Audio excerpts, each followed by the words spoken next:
Assalamualaikum dan salam sejahtera. Salam Ramadan, salam penuh ibadah. So, pada hari ini saya akan bercerita ataupun saya akan membentangkan tentang jurnal yang akan saya terbitkan berkaitan dengan tajuk Cabaran Pengawal Keselamatan di Hospital Kerajaan di Negeri Selangor. Actually, ini merupakan jurnal kedua saya pada hari ini. So, untuk perkara berkenaan, berikut merupakan pembentangan yang akan saya laksanakan berkaitan dengan tajuk yang telah saya kemukakan. Saya mengucapkan berbanyak-banyak terima kasih kepada penyelidik saya, Dr. Nurul Fadli bin Habibin, yang banyak membantu dan banyak menyelia saya dalam menyiapkan tesis saya, juga untuk menerbitkan second journal saya supaya boleh dihantar kepada pihak penerbitan. Okey, kita terus masuk berkaitan dengan jurnal yang akan saya terbitkan.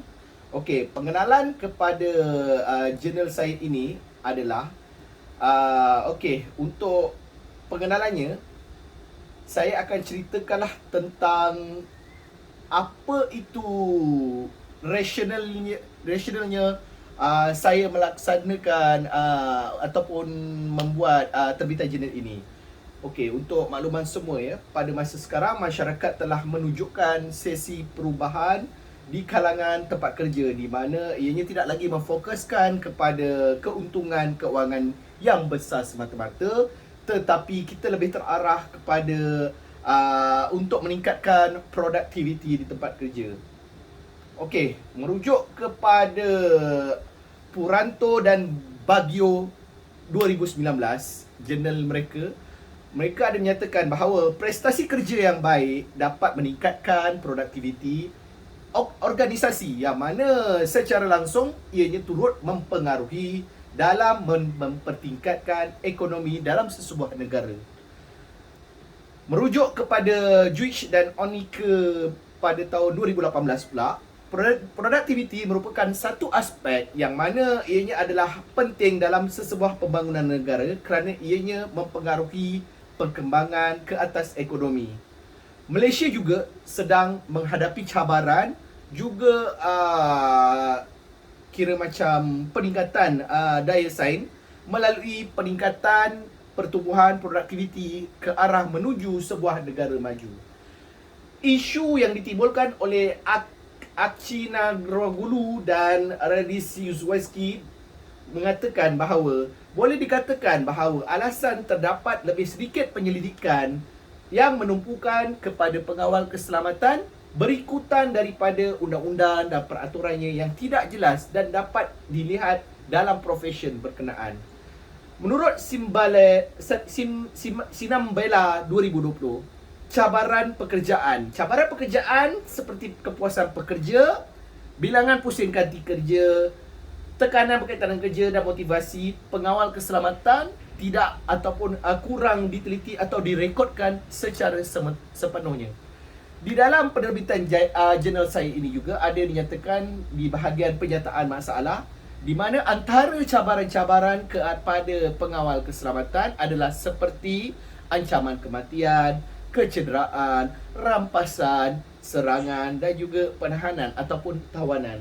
Ianya telah memberikan kesan negatif ke atas diri dan juga tempat kerja, di mana di dalam diri itu merangkumi psikologi, tekanan fizikal, juga tekanan emosi. Di tempat kerja, kesan negatif yang kita nampak lihat kat sini adalah tentang fungsi dan peranan mereka sebagai pengawal keselamatan, juga prestasi kerja mereka. Merujuk kepada Nala Gurinskaya dan Rafaelova 2017, berkaitan dengan pekerjaan yang berisiko tinggi yang serupa juga, akibat kesan dan yang berlaku ke atas pengawal keselamatan yang bekerja turut mempengaruhi kesan psikologi dan prestasi kerja mereka. So, kita tengok pula kepada objektif kajian. Okey, objektif kajian yang dilaksanakan, yang dia ada 5 objektif yang saya mentionkan dalam penerbitan jurnal saya ini. Yang mana yang pertama, kita akan meneroka tentang faktor-faktor yang menyumbang kepada keputusan mereka ini untuk kenapa mereka nak menjadi pengawal. Yang keduanya, untuk menyiasat bentuk-bentuk cabaran yang dialami oleh pengawal keselamatan dalam industri keselamatan swasta. Yang ketiganya, mengetahui pengaruh cabaran yang dialami oleh pengawal keselamatan dalam persekitaran kerja mereka. Keempat, menyusuri mekanisme pencegahan yang digunakan oleh pengawal keselamatan dalam pekerjaan mereka.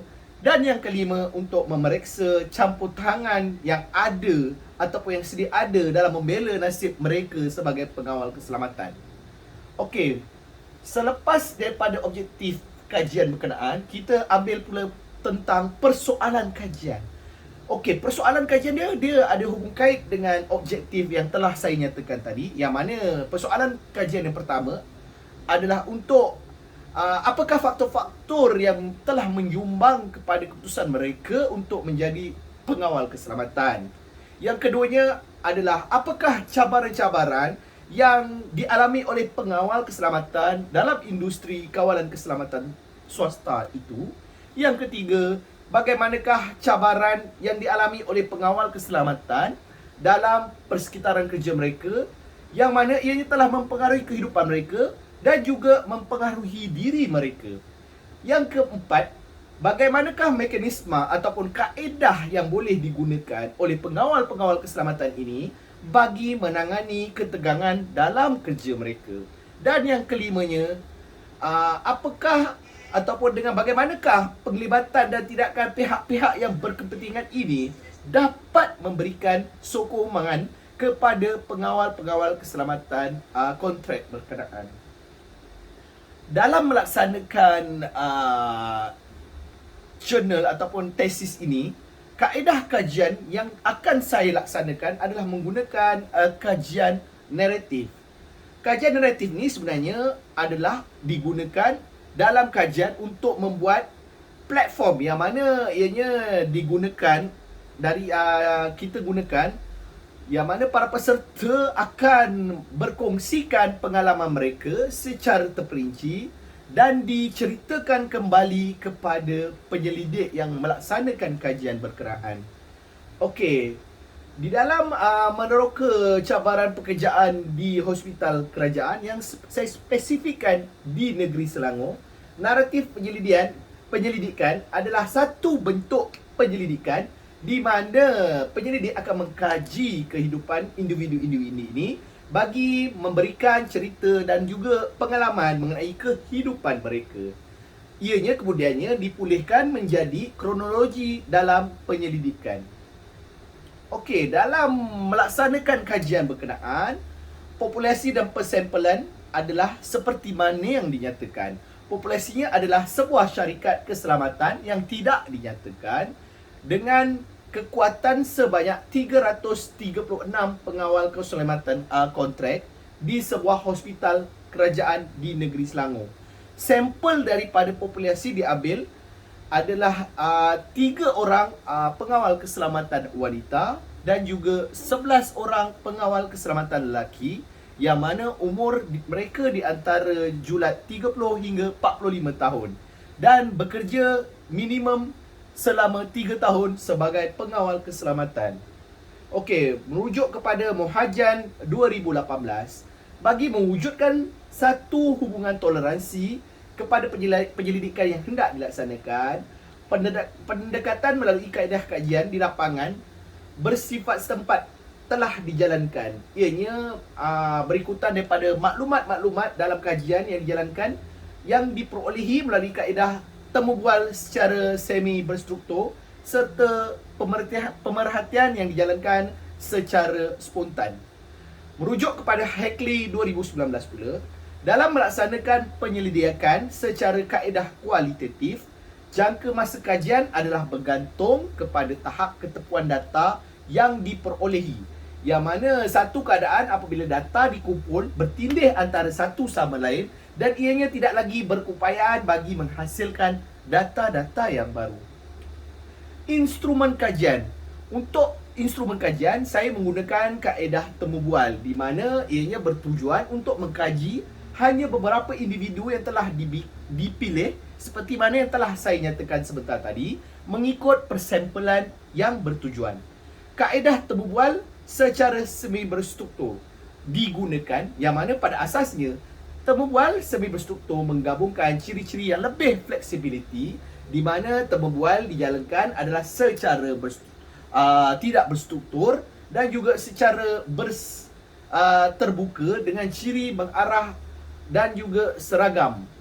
Soalan-soalan yang telah dikemukakan dalam temu bual semi berstruktur ini ditentukan terlebih dahulu, tetapi jawapan kepada soalan-soalan tersebut adalah bersifat lebih terbuka, di mana ianya boleh dikembangkan mengikut budi bicara penyelidik dan juga responden. So, secara kesimpulannya, jurnal ini adalah merujuk kepada Kim 2020 dan Ryan dan Hammonds 2016, menerangkan tentang syarikat keselamatan merupakan adalah sebuah organisasi terstruktur yang mana ianya menawarkan dan juga menyediakan perkhidmatan untuk menjaga, memantau keselamatan kepada organisasi, syarikat, firma dan juga individu.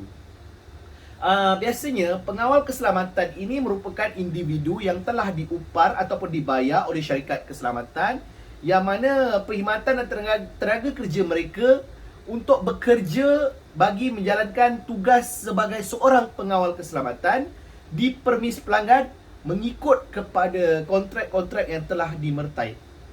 Pekerjaan sebagai pengawal keselamatan juga merupakan sebuah ataupun salah satu bidang ataupun bidang cabaran pekerjaan yang agak lebih kurang serupa dengan polis, namun mereka juga telah mendapat status dan sokongan yang berbeza dalam masyarakat, walaupun pada hakikatnya cabaran yang mereka hadapi serupa dengan pekerjaan lain dari sektor-sektor keselamatan yang lain. Dan untuk yang terakhirnya, kesimpulan secara overallnya, pengalaman kerja mereka ataupun yang dihadapi oleh kebanyakan pengawal keselamatan semasa mereka bekerja merupakan satu cabaran dan peluang yang telah dihadapi oleh pekerja ataupun pengawal keselamatan berkenaan.